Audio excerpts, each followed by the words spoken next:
নিজে এমপি, বাপে হচ্ছে ঠিকাদার প্রতিষ্ঠানের মালিক, ছেলেকে দিয়ে দিছে এক কোম্পানি করে, যেটা নামে আছে কিন্তু কোনো জায়গায় নাই।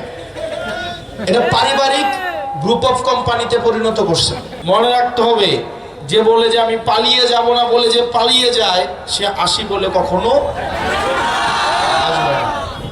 ওই দিন শেষে গান আছে না, আসি আসি বলে বন্ধু দেখা যাবে, ওখান থেকে বলবে আসবে বলে নেতা কর্মীদেরকে মাঝে মাঝে বের হবে, ওদেরকে জনগণ ঠেঙাবে, ঠেঙায় জেলে দিবে,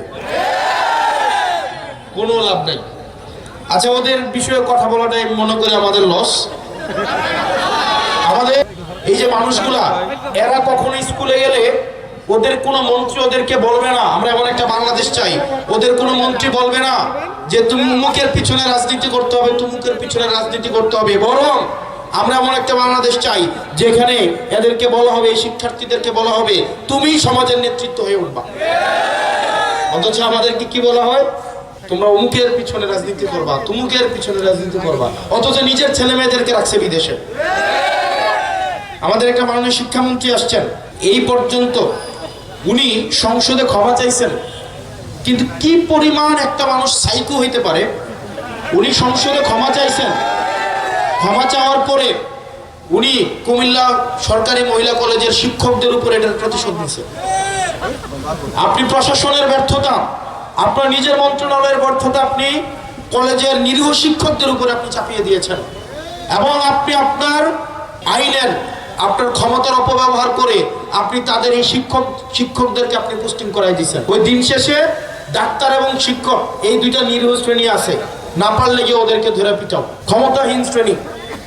মিলন সাহেব, আমরা আপনার অতীত জানি, আপনার পরিবারের দুর্নীতিও আমরা জানি, মন্ত্রণালয়ে আপনার দুর্নীতিও আমরা জানি। সুতরাং মানুষের প্রত্যাশা নিয়ে আসছেন, এই নিরীহ শিক্ষকদেরকে আপনি যেভাবে আপনার ক্ষমতার অপব্যবহার দেখাইয়া তাদেরকে আপনি ট্রান্সফার করাইছেন, এবং নিজের দায়িত্বের জন্য বরং আপনার পদত্যাগ করা উচিত। আমরা হতাশ হয়েছি সবাই, এখানে যারা যারা আছে, যেমন ওনার বিরুদ্ধে বক্তব্য দিলে এখন আমার এলাকার স্কুল কলেজের কাজ বন্ধ করাই দিবে, এই পরিমাণ সাইকো। কিন্তু মিলন সাহেব, আপনারা যারা আছেন এটা মনে রাখেন না, সিজন একরকম যায়, কাজ বন্ধ করাইছেন, করাবেন, ফোন দিয়ে বলে দিবেন আমাকে হেল্প না করতে, কিচ্ছু আসে যায় না। কারণ মানুষ জানে, বাংলাদেশের মানুষ জানে দিন শেষ আমরা তাদের পক্ষেই কাজ করব।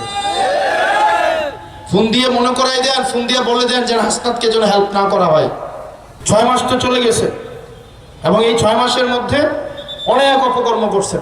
দায়িত্ব আমাদেরকে নিতে হবে, মনে রাখতে হবে আপনার এই সুযোগ আর দেয়া যাবে না। এখানে তরুণ আপনারা যারা আছেন, আগে কি হইতো, নেতা সুসময়ে দেশে ফিরে আসতো, যেমন এই লাস্ট 1-1.5 বছর অনেকে দেশে নতুন করে ফিরে আসছে, এবং তারা যে ফিরে আসছে সাথে করে তাদের সন্তানদেরকেও নিয়ে আসছে।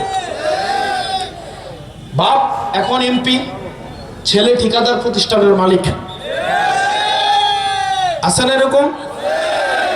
বাপরে দায়িত্ব দিছে আবার আরেকটা, নিজে এমপি, বাপে হচ্ছে ঠিকাদার প্রতিষ্ঠানের মালিক, ছেলেকে দিয়ে দিছে এক কোম্পানি করে, যেটা নামে আছে কিন্তু কোনো জায়গায় নাই।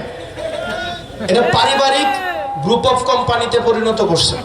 আর যেই কর্মী যারা মাইর খাইছে, জেলে গেছে, ছাত্র দলের অসংখ্য নেতা কর্মী বাসায় আসতে পারে নাই, যুব দলের অসংখ্য নেতা কর্মী বাড়িতে আসতে পারে নাই, এরকম আসছিল না? তারা কিন্তু ঠিকই নেতার ছেলে বিদেশ থেকে এসে নেতা হয়েছে, আর ওই যারা স্যাক্রিফাইস করেছে তারা এখন নেতার ছেলের পিছনে রাজনীতি করতে হয়।